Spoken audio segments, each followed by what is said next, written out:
आज हम लोग पढ़ेंगे टाइम एंड वर्क। बहुत ही easy chapter time and work.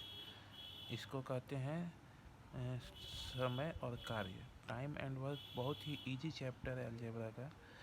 और टाइम एंड वर्क, टाइम का मतलब हम लोग जैसे जान रहे हैं कि समय, और वर्क का अगर हिंदी करें तो ये होता है कार्य। इसमें कुछ नहीं करना है अपने को, बस 3 चीज़ों के बारे में पता होना चाहिए: टाइम, वर्क और सबसे ज़रूरी जो है वो इफ़िशियंसी। कि इफ़िशियंसी क्या है? If we know the relationship between time and work and efficiency, we are able to solve any problem related to time and work. So let us suppose time, work, efficiency की अब हम देखते हैं कि इनके बीच का रिलेशन क्या है, टाइम, वर्क और इफ़िशियंसी का। अगर सपोज ए पर्सन ए है, वो एक काम को 10 दिन में करता है, उसको करने में वो 10 डेज लगाता है, ठीक है। और एक अदर पर्सन है बी है, उसी काम को 20 दिन में करता है। अब अपने को हमको ए एंड बी में कंपेयर करना है कि किसका इफ़िशियंसी ज़्यादा है। तो हम देख रहे हैं कि जो हमारा काम है उसका मान लो, सपोज करो कि काम, कुछ भी काम है, तो 10 यूनिट काम है। 10 यूनिट काम को करने में ये 10 दिन ले रहा है। दैट मीन्स कि एक यूनिट काम को करने के लिए ए को 1 डे का समय चाहिए। सिमिलरली बी जो है उसको भी 10 यूनिट काम करना है, ठीक है। बट बी जो है वो 20 दिन ले रहा है। डेट मीन्स कि बी जो है 1 यूनिट काम को करने के लिए 2 डे का समय ले रहा है। जो काम एक दिन में कर रहा है उसी को करने के लिए भी 2 दिन में ले रहा है। दैट मीन्स कि ए का इफ़िशियंसी जो है वो बी से ज़्यादा है। तो इससे हम ये देख रहे हैं कि इफ़िशियंसी और टाइम के बीच जो रिलेशनशिप है वो इन्वर्सली प्रोपोर्शनल है, ठीक है।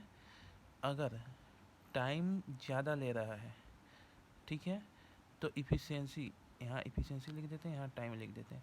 अगर टाइम ज़्यादा हो रहा है तो इफ़िशियंसी कम होगी, और टाइम अगर कम ले रहा है तो इफ़िशियंसी ज़्यादा होगा, उसको कार्य करने का इफ़िशियंसी ज़्यादा है, ठीक है। अब हम लोग क्वेश्चन देखते हैं इसी पे बेस। सबसे सिंपल क्वेश्चन, ए और बी 2 लोग हैं, ठीक है। ए एक काम को 10 दिन में कर लेता है, बी उसी काम को 12 दिन में करता है। अब यहाँ से हम लोग देख सकते हैं कि ए 10 दिन में कर रहा है, बी 12 दिन में कर रहा है। तो नंबर ऑफ डेज बी 12 दिन में कर रहा है, ठीक है।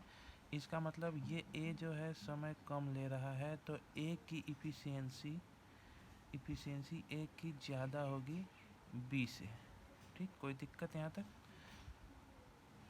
अब ए और बी दोनों एक साथ काम करना शुरू करते हैं। After 3 day A left the work, A जो है काम को छोड़ देता है। तो उसके बाद है कि इन हाउ मैनी डे, कितने दिन में वर्क कंप्लीट होगा, ठीक। देखते हैं, जैसे कि ए 10 दिन, बी 12 दिन। अब अपने को 3 चीज़ होता है: टाइम, वर्क और इफ़िशियंसी। अपने को यहाँ टाइम पता है, ए और बी का टाइम पता है। अगर इसमें से अगर 2 में से कोई एक चीज़ पता हो जाए तो हम तीसरी चीज़ निकाल सकते हैं, ठीक है। तो अब अपने को हम सपोज करते हैं कि वर्क पता कर लेते हैं, उससे इफ़िशियंसी निकाल लेंगे।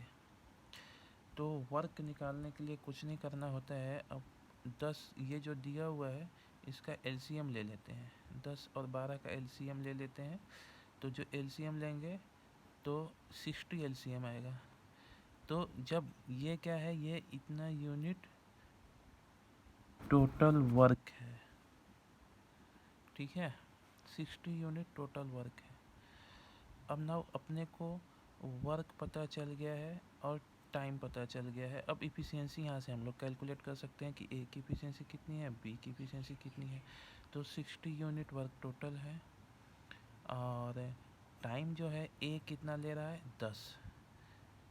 तो जब डिवाइड करेंगे तो इफ़िशियंसी आ जाएगी 6। ए की इफ़िशियंसी 6 आ गई। सिमिलरली 60/12 इक्वल टू 5, बी की इफ़िशियंसी 5 आ गया।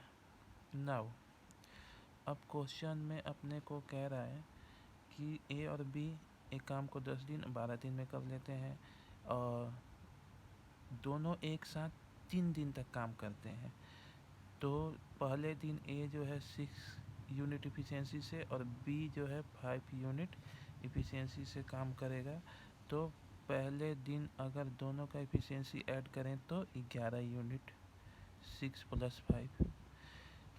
और ये लोग 3 दिन तक काम कर रहे हैं एक साथ। तो 11 × 3 33 यूनिट।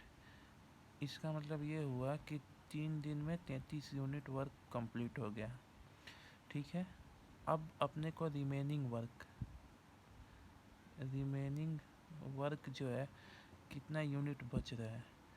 तो 60 - 33 अगर इसमें से इसमें सब्सट्रैक्ट करेंगे तो ये 27 हो जाएगा। ठीक, मतलब कि अभी भी 27 यूनिट वर्क बच रहा है जिसको कि करना है। अब ये वर्क कौन करेगा? ए ने तो काम छोड़ दिया है, बी करेगा और बी जो है वो अपनी इफ़िशियंसी से करेगा। तो अब बी टाइम अपने को निकालना है, total work upon efficiency. Total work जो रिमेनिंग है वो 27, इफ़िशियंसी 5। अब इसको करेंगे तो ये हो जाएगा 50-25। ठीक, तो बी जो है 27 जो बचा 27 यूनिट वर्क को करने में 5 to 5 डे ले रहा है। ठीक है, तो टोटल वर्क, टोटल टाइम, पूरा टाइम कितना लगेगा? टोटल टाइम 3 डे पहले लगा था और 5 to 5 अब लगा। तो इसको जोड़ देंगे तो 8 to 5 डे। ये आंसर